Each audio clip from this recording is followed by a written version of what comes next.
Hello guys, once again welcome to English with Ravi Saraswat. आज हम सीखने वाले हैं बहुत ही इंपॉर्टेंट फ्यूचर कॉन्टिन्यूअस टेंस। ठीक है, इससे पहले मैंने आपको बताया था फ्यूचर इंडेफिनिट, लेकिन फ्यूचर में अगर आप सेंटेंसेस बनाना चाहते हैं, स्पोकन करना चाहते हैं, तो ये one of the would say like most important tense to be learned. तो आज हम सीखने वाले हैं फ्यूचर कॉन्टिन्यूअस टेंस। तो पहले इसकी पहचान के बारे में बात करते हैं कि what is the recognition of this tense. ठीक है, जो उसकी पहचान है वो सिंपल है, वो है रहा होगा, रहे होंगे, रही होंगी। ठीक है, जैसे कि वह जा रहा होगा, सो रहा होगा, सो रही होगी, खेल रही हो गई, तुम पढ़ रहे होंगे, कोई भी काम हो रहा होगा। ठीक है, इसीलिए फ्यूचर कॉन्टिन्यूअस टेंस है, कोई भी काम आप कर रहे होंगे।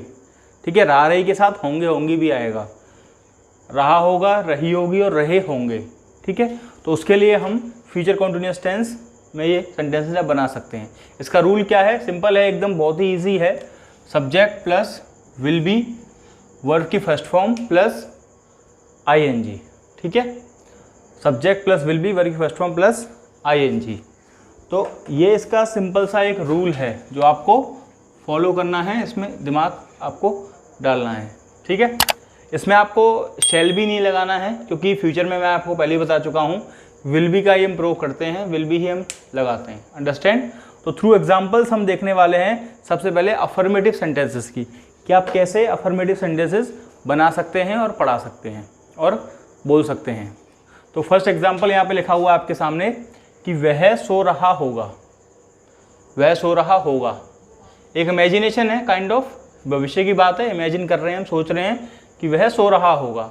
तो रूल क्या करता है, subject will be first form plus ING, तो he will be sleeping, simple. और कुछ आपको शैल बी वैल्यू कुछ नहीं लगाना है, यहाँ केवल विल बी आएगा। ठीक है, नंबर सेकंड, हम उस समय अंग्रेजी सीख रहे होंगे।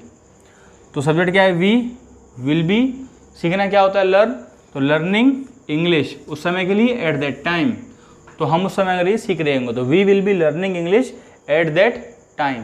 नंबर थर्ड, मैं कल कक्षा में एग्ज़ाम दे रहा हूँगा। आप सोच रहे हैं कि इस समय तो मैं कल कक्षा में एग्ज़ाम दे रहा हूँगा। ठीक है, तो आई विल बी टेकिंग और गिविंग, आप दोनों ही लगा सकते हैं। एग्ज़ाम देने के लिए ज़्यादातर टेक लगता है, आप टेक भी लगा सकते हैं, गिव भी लगा सकते हैं। तो आई विल बी टेकिंग या giving exam in the class tomorrow, तो मैं कल कक्षा में एग्ज़ाम दे रहा हूँगा। ठीक है, last not the least of affirmative, that is तुम मैदान में क्रिकेट खेल रहे होंगे। तो यू विल बी, खेलना क्या होता है, play, playing cricket on the ground. देखिए ग्राउंड के लिए कभी इन नहीं आता है ना, प्रपोजिशन क्या आती है, ग्राउंड के लिए हमेशा ऑन आता है। ठीक है, तो you will be playing cricket on the ground. ठीक है, बहुत ही ईजी है। अब हम बात करेंगे इसके बाद नेगेटिव सेंटेंसेस की। अब हम सीखते हैं नेगेटिव सेंटेंसेस कि आप कैसे बना सकते हैं फ्यूचर कॉन्टिन्यूअस टेंस में। इससे पहले हमने सीखे थे पॉजिटिव अफर्मेटिव सेंटेंसेस। आपको करना क्या है, रूल में आपको थोड़ा सा चेंज कर देना है, इसके बीच में आपको क्या लगा देना है, नोट लगा देना है बस। किसके बीच में, विल और बी के बीच में आपको नोट लगाना है।